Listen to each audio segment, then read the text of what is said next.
नमस्कार दोस्तों, मैं आपका भाई रितेश निगम। स्वागत है आप लोगों का आज के लेक्चर में। और आज हम लोग करने वाले हैं shell envelope and its modification. वैसे कैसा लग रहा हूँ मैं? चलिए बिना टाइम व्यतीत किए लेक्चर को करते हैं स्टार्ट। और हमारा आज लेक्चर होगा cell envelope and its modification. तो बिना टाइम व्यतीत किए लेक्चर को करते हैं स्टार्ट। सेल एनवेलप हम लोग पढ़ने वाले हैं किसके? बैक्टीरियल सेल्स के। यानी कि आज यहाँ पे डिटेल डिस्कशन होगा, डिटेल्ड डिस्कशन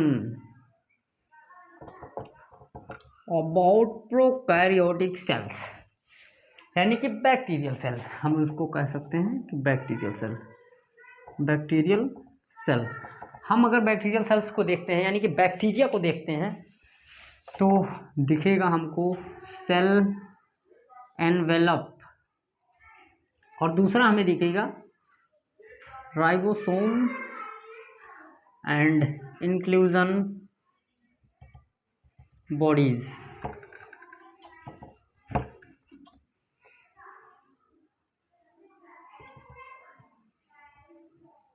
इंक्लूजन बॉडीज।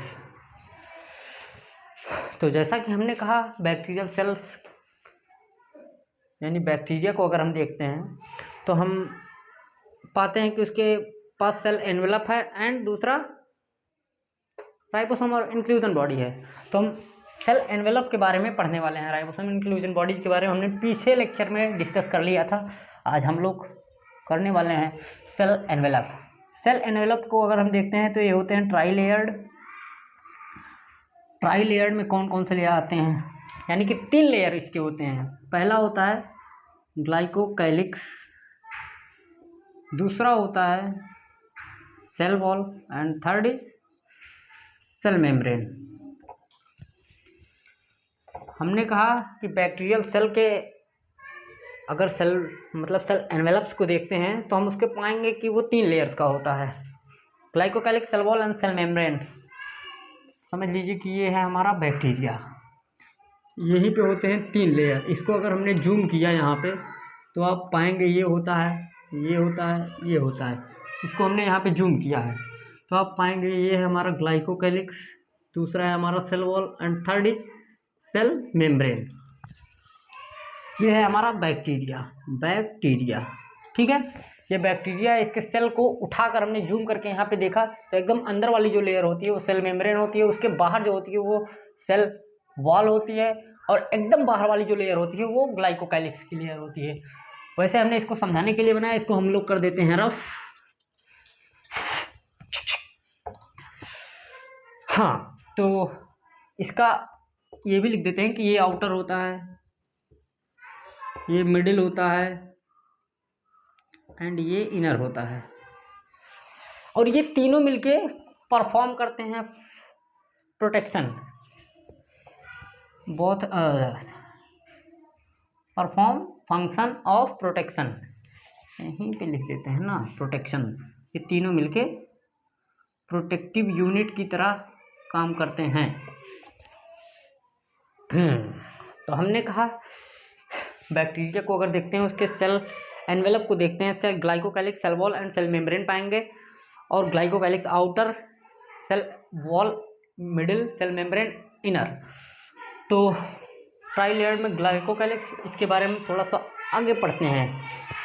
वैसे आपको समझ में आ गया होगा ये बैक्टीरिया सेल्स की, ये जो हैं glycocalyx, cell wall and cell membrane. तो ग्लाइकोकैलिक्स के बारे में थोड़ा सा आगे हम लोग पढ़ते हैं। ग्लाइकोकैलिक्स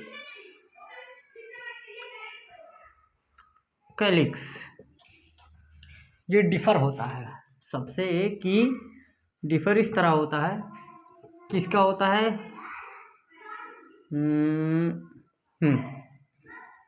केमिकल कंपोजिशन होता है इसका, केमिकल का बना होता है। और दूसरा जो ये होता है कि थिकनेस इसकी होती है, थिकनेस में डिफर करता है ये। और हम पाएंगे कि ये स्लाइम लेयर है, स्लीपी थोड़ा सा है, स्लाइम लेयर है। और दूसरा कैप्सूल है, कैप्सूल की तरह वर्क करता है, यानी कि ये प्रोटेक्शन करता है अगेंस्ट इम्यून सिस्टम के लिए। ठीक है। कैप्सूल जो होती है, हमने ग्लाइकोकैलिक्स के बारे में पढ़ लिया। अब हम पढ़ेंगे सेल वॉल के बारे में। यहीं पे बात कर लेते हैं सेल वॉल। सेल वॉल जो है, इसका फंक्शन क्या है? ये स्ट्रक्चरल सपोर्ट करता है, स्ट्रक्चरल सपोर्ट यानी कि उसको स्ट्रक्चर को मेंटेन करता है, स्ट्रक्चरल सपोर्ट। और दूसरा प्रिवेंट करता है रिजिडिटी भी, रिजिडिटी भी यहीं लिख देते हैं, रिजिडिटी, एंड प्रिवेंट करता है बैक्टीरिया को फ्रॉम कोलैप्सिंग एंड बस्टिंग।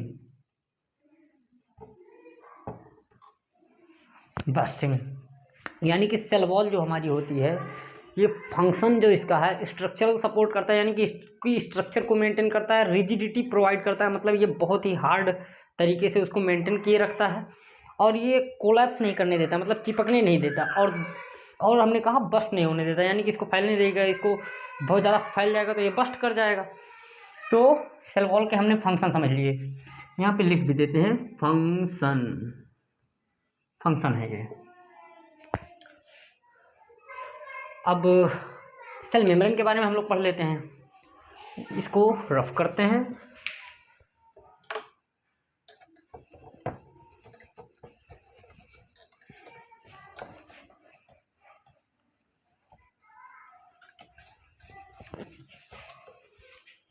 तो हम लोग देखेंगे सेल मेम्ब्रेन, जैसे कि सेल मेम्ब्रेन, ये है हमारा सेल मेम्ब्रेन।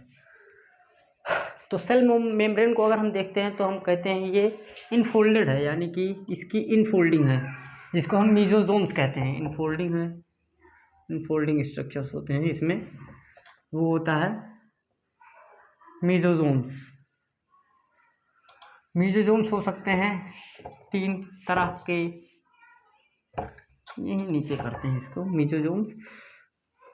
मीजोजोम्स हो सकते हैं ट्यूबुलर हो सकते हैं, वेसिकुलर हो सकते हैं, लैमेलर हो सकते हैं। ट्यूबुलर, वेसिकुलर, लैमेलर में क्या डिफरेंस है?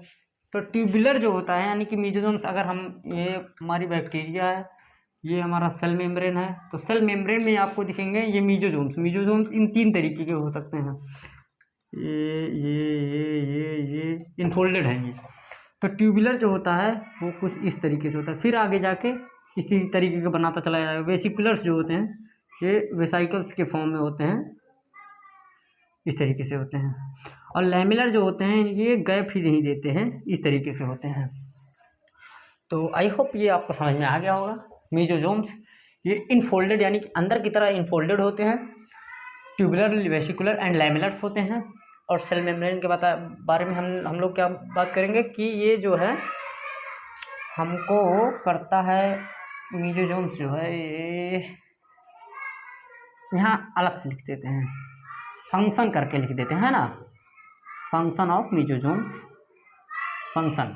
तो ये क्या करता है, पहला तो रेस्पिरेशन भी यही करता है, रेस्पिरेशन करता है, रेस्पिरेशन। और दूसरा ये सिक्रेशन भी करता है, और तो और ये सेल वॉल का भी फॉर्मेशन करता है, फॉर्मेशन। और क्या करता है, रेस्पिरेशन करता है, सिक्रेशन करता है, और ये सरफेस एरिया को भी बढ़ा देता है, सरफेस एरिया को बढ़ा देता है, जिससे कि मतलब सेल मेम्ब्रेन की सरफेस एरिया को बढ़ा देता है, जिससे कि एंजाइमेटिक कंटेंट भी बढ़ जाते हैं, एंजाइमेटिक कंटेंट इंक्रीज हो जाते हैं।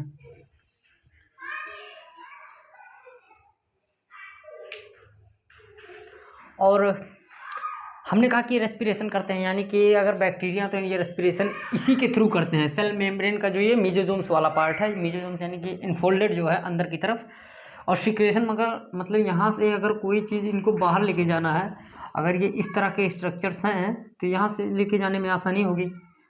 और वैसे ही हमने कहा सेल वॉल का फॉर्मेशन करते हैं, अगर ये बाहर की सेल वॉल्स टूट गई तो यही ये इस तरह से है ना, तो ये धीरे धीरे धीरे धीरे इस तरीके से हो जाएंगी, तो ये फॉर्मेशन कर देंगे सेल वॉल का।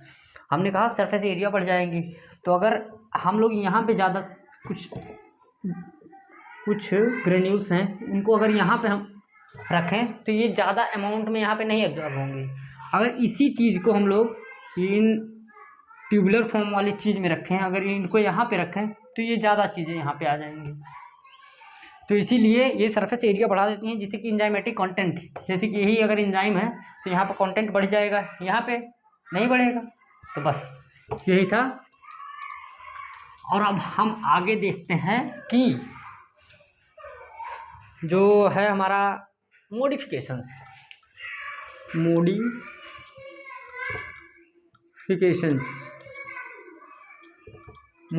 में हम लोग देखते हैं कि अगर ये बैक्टीरिया है हमारे पास, बैक्टीरिया अगर हमारे पास है, तो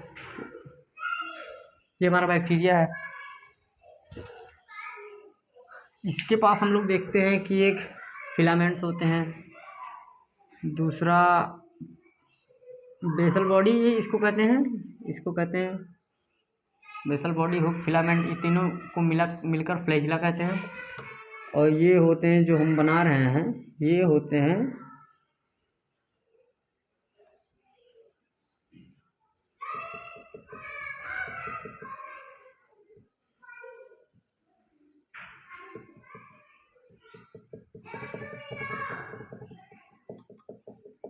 ये यहाँ पर भी ये सारी चीज़ें होती हैं।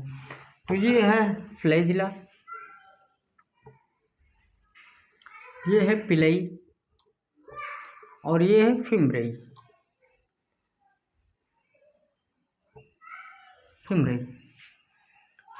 तो हम फ्लैजिला के बारे में अगर हम पढ़ते हैं तो देखते हैं कि फ्लैजिला जो है, यहाँ का इतना पार्ट हम कट करते हैं, तो यहाँ पे देखते हैं कि ये है हमारा सेल वॉल, हमने इस वाले लेयर को इतना मोटा बना दिया। तो हम लोग देखेंगे कि जो ये है फ्लैजिला, इसका जो इतना, ये है बेसल बॉडी, इसके बारे में आगे लिखाऊंगा, मैं पहले समझा रहा हूँ। बेसल बॉडी है, इसके बाद में ये है हमारा हुक, फिर यहाँ से होता है ये फिलामेंट्स, ये पूरा बना हुआ है फ्लैजिला इससे। तो आई होप ये समझ में आ गया होगा आपको। तो इसके बारे में हम लिख लेते हैं थोड़ा सा, कि हम अगर फ्लैजिला के बारे में पढ़ते हैं, फ्लैजिला, तो हम देखते हैं कि इसके पास होती हैं 3 पार्ट्स, बेसल बॉडी,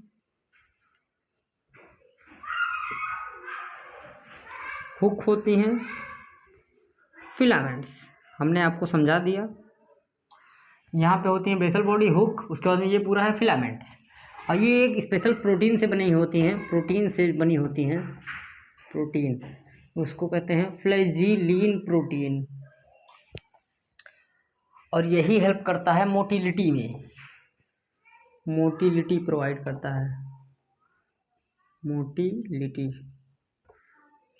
करता है। और अब इसके आगे हम लोग जब अगर देखते हैं तो हमें दिखता है कि ये आप लिख लीजिएगा पुश करके, इसको भी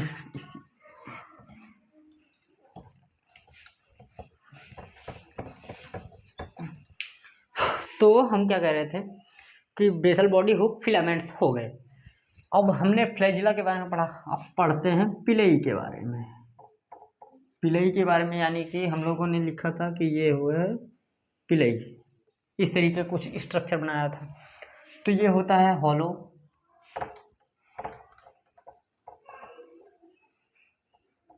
ट्यूबुलर होता है, दिख रहा है ट्यूब्यूलर, और क्या करता है, होलो होता है, ट्यूबुलर होता है। इसका फंक्शन क्या है, ये कॉन्जुगेशन में भी हेल्प करता है। कॉन्जुगेशन क्या होता है, मान लीजिए ये एक बैक्टीरिया, ये एक और बैक्टीरिया है, यहाँ पे भी यही पिलई लगा है, यहाँ से अगर इसका डीएनए यहाँ पे जाना है तो इसी के थ्रू जाता है, यही होता है कॉन्जुगेशन। इसके थ्रू जाने के प्रोसेस को कहते हैं हम लोग कॉन्जुगेशन। और पिलई जो होता है स्मॉलेस्ट होता है, स्मॉलेस्ट होता है, हॉलो होता है, ट्यूबुलर होता है, स्मॉलेस्ट होता है। ये हेल्प नहीं करता है मोटिलिटी में, नॉट मोटिलिटी में, ये मोटिलिटी में हेल्प नहीं करता है। और हम लोग अब पढ़ते हैं फिम्ब्रियाई। ये हमारा फिम्ब्रियाई है। तो फिम्ब्रियाई के बारे में देखते हैं। तो ये ब्रिसल लाइक है, यानी कि ये छोटे छोटे ब्रिसल, यानी कि एक कुछ मतलब ये जैसे हमारी जिसे पेंटिंग की जाती है वो ब्रिसल होते हैं, उसको बहुत छोटा छोटा अगर पार्ट में काट दें और उसको कहीं पे ऐसे चिपका दें तो उसको हम लोग कहेंगे ब्रिसल, यानी कि ब्रिसल लाइक होते हैं, ब्रिसल। और स्प्राउटेड आउट, यानी कि हल्का हल्का बाहर होते हैं, ये हल्के हल्के दिख रहे हैं ना, स्प्राउटेड आउट होते हैं। और क्या करते हैं ये कि ये अटैचमेंट में मतलब पार्टिसिपेट करते हैं, responsible for attachment, responsible for attachment. हमने पिली के बारे में पढ़ा था। ये पिलीन स्पेशल प्रोटीन, खैर एनसीईआरटी में नहीं दिया है प्रोटीन का, इसका नाम लिखिए प्रोटीन। इसका जो होता है वो पिलीन होता है, पिलीन,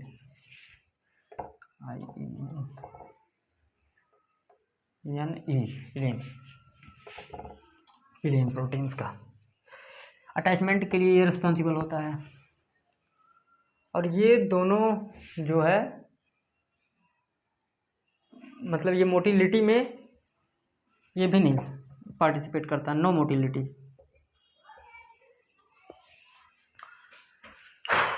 तो थैंक यू, मिलते हैं नेक्स्ट लेक्चर में। एनसीईआरटी जरूर पढ़िएगा। जय हिंद।